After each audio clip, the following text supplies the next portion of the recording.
Mr. David Ferguson of the Building Research Establishment. David, if you want to turn on your camera. There we are. How are you? Not bad. That's good. David's going to be discussing the installer scheme that's carried out in the UK and how it works there, because I think through the last two presentations we've seen there may be a need for an installer scheme or an installer certification process, but what does that actually look like? So David, over to you. Okay, well, hopefully my computer will share its screen properly now. Let's see if we've got it. Share. And from the beginning. Can you see that, Ed? Okay. I can indeed, yep. Okay, that's good. It's working this time. That's excellent. Okay, thanks, Ed. Hello and welcome, and thank you for this opportunity to explain the workings and benefits of installer schemes that are currently in use for fire and security. Some of the UK installer schemes have been in use for over 40 years. A well-known brand is obviously the LPCB. So what are installer schemes? Installer schemes are a certification process for a contractor to show an adequate understanding of the system or product they're quoting, installing or servicing to an agreed, recognised standard. An installer scheme may cover a sprinkler system, a fire damper installer, or a ductwork cleaning contractor. Installer schemes ensure that the contractor has an appropriate level of technical ability in the design, installation, commissioning and servicing of the system or product to undertake the works for the specifier. Installer schemes look at the full process of the contract prior to acceptance into a scheme. Not just anyone can be a member, and that's an important point. Installer schemes are not a fee entry product either. You can't just buy your way in.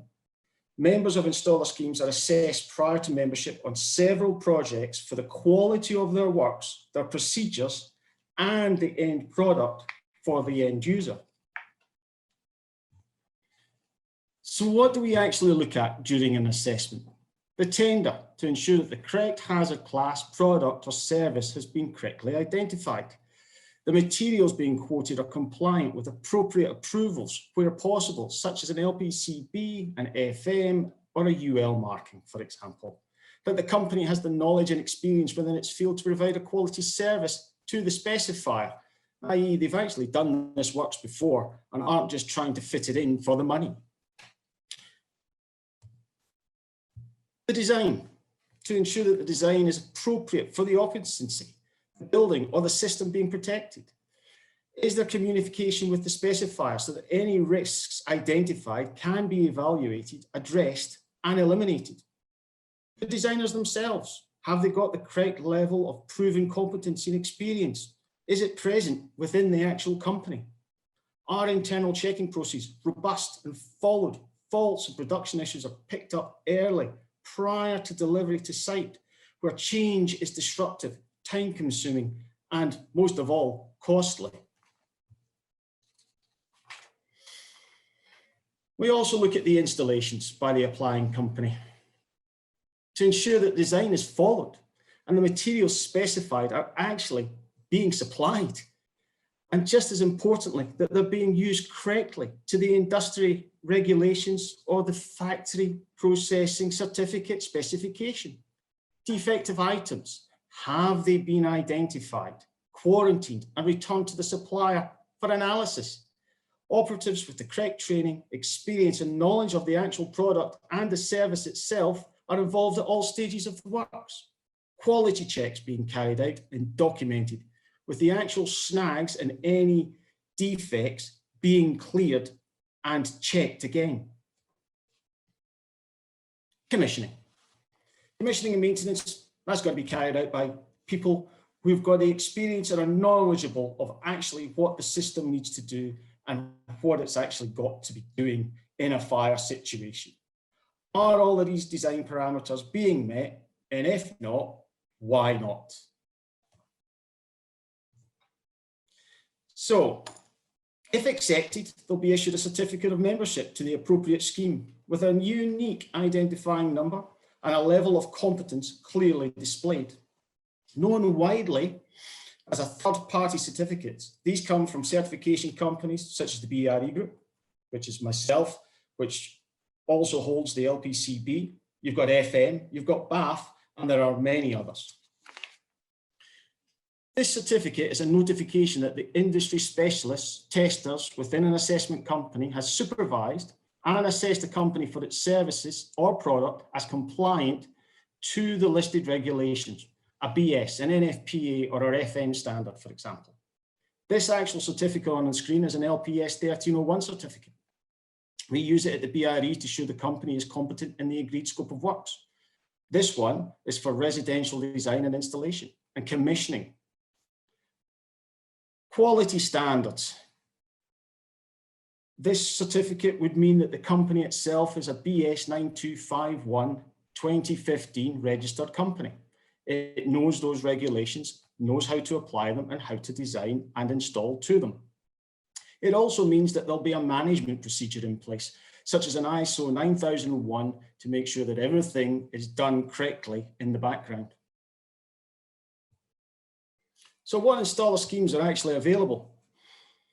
In the UK, we've got them for fire doors, roller shutters, fire paint applications, fire stopping, suppression systems, sprinkler systems, gas systems, powder applications under the hoods of cookers, fire detection systems, emergency lighting systems, intruder alarms, and many others are in development, such as modular construction, which seems to be a hot topic at the moment.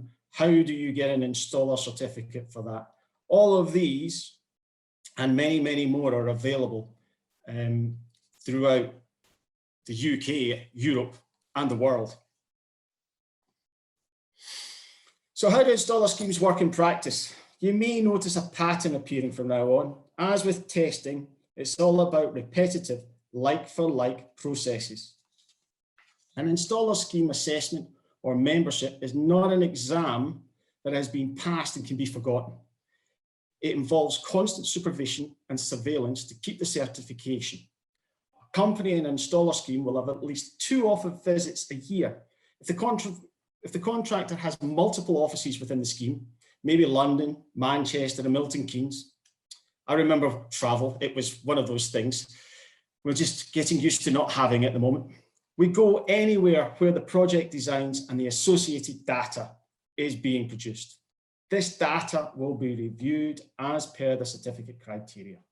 What we looked at during a surveillance audit, again, the tender, is the work in the agreed scope of the scheme. Just because they're a sprinkler installer doesn't mean they're competent in all types of sprinkler installations. For example, some sprinkler companies are specialist residential contractors and wouldn't have a clue how to design a warehouse system with racks and high density flows.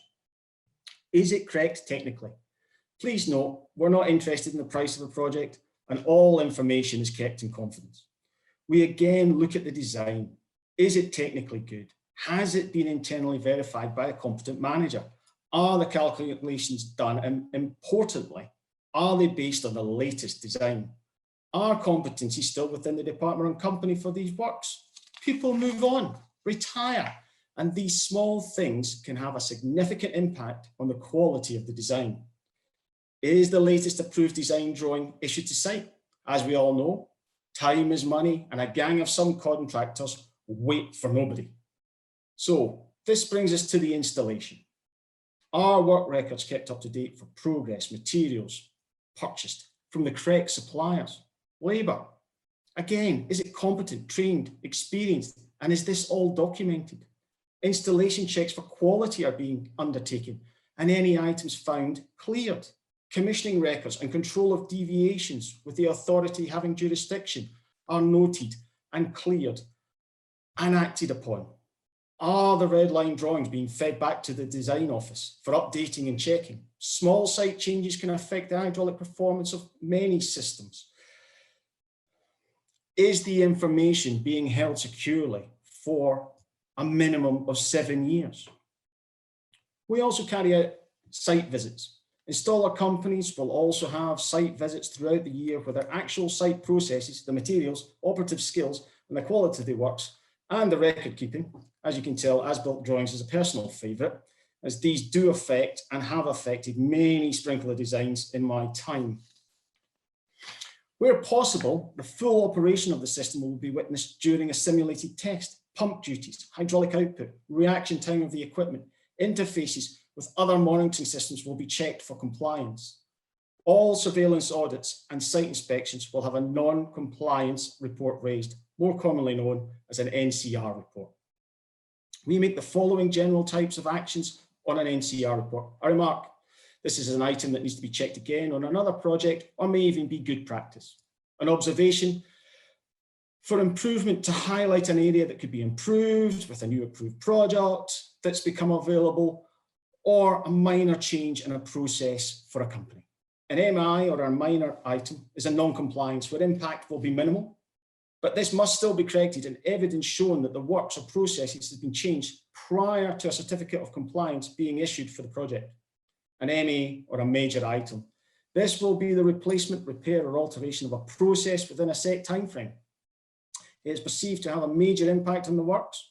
A re-inspection of the works or the process will be carried out prior to a certificate of compliance being issued for the project. For example, if a fire pump is not giving the actual calculated flows or pressures. So, if we take a typical revolving security gate as an example, it has been product assessed by a team of lab technicians, which basically means they try to break it, using anything from screwdrivers, chop saws, all the way up to the jaws of life. Who thinks product testing is boring now, eh? A factory product certificate issued will be a specification, will have in it the floor structure and how the gate is actually secured for the floor for this certification. Under an installer scheme, an improved installer company would have experience in this type of works, have been assessed to have in-house abilities to carry out the works. They would ensure that the floor design is correct for the model of the security gate, and that the site works are checked for compliance, and that they've installed and fixed the gate correctly to the floor, and that it operates as specified with full documentation issued to the client. A surveillance audit by a certification body on this gate installer would follow this process all the way from start to finish, checking the design information, the site records, the procurement orders, to ensure the correct bolts were ordered, what resin was used to fix the bolts in place, where pull tests carried out. There would also be a site visit to ensure the accuracy of this documentation, including an inspection of the bolts. All this to confirm that the gate just couldn't be pushed over. This is obviously a simplified example, but installer schemes are very thorough, looking at the detail and the end quality. This is not all a one-way street. The certification company, i.e. the BRE group in my case, will be assessed themselves at least yearly by an outside independent body for every accredited installer scheme to ensure that they are able to undertake the certification process we've just been discussing. Most of the schemes that I manage on behalf of the BRE are UCAS accredited. This ensures we as a company and the individuals representing it stay impartial, efficient, and up to date on the latest regulations and developments in our specialism. So, why do we need installer schemes? Installer schemes are the product of several factors: insurance-driven lessons learned from fire incidents and fire testing, failure of design, poor knowledge of the regulatory rules, such as a BSEN, an FM, or an NFPA, or, in your case, the UAA Code of Practice. Building regulations from government. Currently in the UK, the Scottish Government's direction this month is on all new multi-occupancy buildings requiring a sprinkler system. This is a big change, and it's a big market. Failure of products, valves, pumps, paints, fireboarding, were they approved? This is where obviously certification comes in. It may not be the product itself, but an external contamination that causes a failure. As an example, CPVC Blazemaster, used extensively in the UK residential market, has been known to react with some type of fire sealants, causing leaks 6 months after sign-off. How is this passed on to this fire stopping company that's following the sprinkler company? Failure of servicing regimes, understanding the life cycle of a system or product. What is harmful? what can impact on its performance, and information on defects is fed back to the end user. Systems left isolated for long periods of time without compensatory measures in place are a huge risk. Basically, communication through all parties, manufacturers, specifiers, designers, installation teams, and the end user. This is what installer schemes are all about. So what are the benefits of an installer scheme? Well, specifier aid in selecting an installer company. Yeah. Assurance of competency of the installer to undertake the specified works. If a third party accredited, they've been looked at closely for this type of works and have the processes and mechanisms in place to supply a good installation, in many cases through the life cycle of the works, such as lifts, sprinklers, detection systems. Scheme member companies are listed by certification companies on live databases, such as Red Book Live for specifiers to check the competencies of member companies, that what they're saying is actually accurate. With it being live, companies come and go very quickly. The certification company, if approached, will offer advice and expertise to the company to achieve compliance on a project. So we have the talking between the specifier, the actual installer, and the certification body. Accountability of the installer company through a complaint system. So what can we do? We can suspend them. Where there's an issue found and the company must rectify it to stay within the scheme. This might be the loss of a design team member, processes not being followed in the office, poor workmanship. Sometimes it's just a simple overexpansion where knowledge and skills have become diluted and need to be rectified. The ultimate is a withdrawal, continued poor performance and not meeting its requirements in any area that is audited and assessed. It's not an idle threat. It does happen, and it can lead to significant loss of revenue. The aim is to improve the industry through continued supervision and updating of regulation awareness within the membership. A product's good and bad information, is it being shared? Knowledge building and sharing from insurance specifiers and industry engagement, so the schemes stay relevant and up to date. Skill levels being retained and enhanced through competency exams and compliance requirements built into the schemes. So ultimately, installer schemes are about market recognition, quality installation, and continual improvement of the scheme members. And that is installers. Back to you, Ed.